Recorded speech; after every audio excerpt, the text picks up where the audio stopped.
Surat railway police સ્ટેશનમાં દાખલ થયેલ પોક્સો એક્ટ મુજબના ગુનાના વોન્ટેડ આરોપીને ગણતરીના કલાકોમાં ઝડપી પાડતી સુરત રેલવે પોલીસ તથા એલસીબી સુરત પોલીસ મહાનિર્દેશક Shri CID crime and railway goods Gujarat રાજ્ય ગાંધીનગર શ્રી મનોજ અગ્રવાલ સાહેબ તથા ઇન્ચાર્જ નાયબ પોલીસ મહાનિરીક્ષક શ્રી પરીક્ષિતા રાઠોડ સાહેબ રેલવેઝ ગુજરાત રાજ્ય અમદાવાદ તથા પોલીસ અધિક્ષક અભય સોની સાહેબ પરે વડોદરા નાઓ દ્વારા મહિલા બાળકો વિરુદ્ધ બનતા શરીર સંબંધી ગુનાઓ અટકાવવા ખાસ સૂચના આપવામાં આવેલ, જે અનુસંધાને શ્રી જીએસ બારિયા ઇન્ચાર્જ નાયબ પોલીસ અધિક્ષક પરે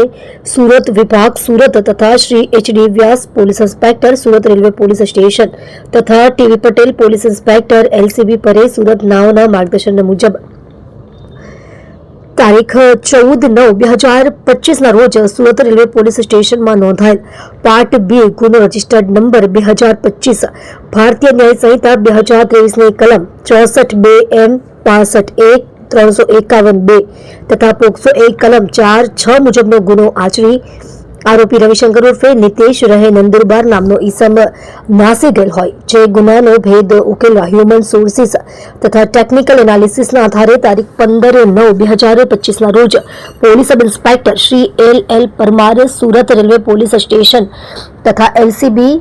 સુરતના પોલીસ માણસોને સંયુક્ત રાહે બાતમી હકીકત મળેલ, તે આધારે ઉપરોક્ત ગુનો આચરી જનાર આરોપી નામે રવિશંકર નગિંદર જાતે ઠાकुर उम्र वर्ष 26, धंधो कलर काम, रहे गाम गोपीगंज, थाना गोपीगंज, तालुको ज्ञानपुर, जिल्लो भदोही वाळाने झड़पी पाड़ी तेनी विरुद्ध कायदेसरनी कार्यवाही करवामां आवेल छे।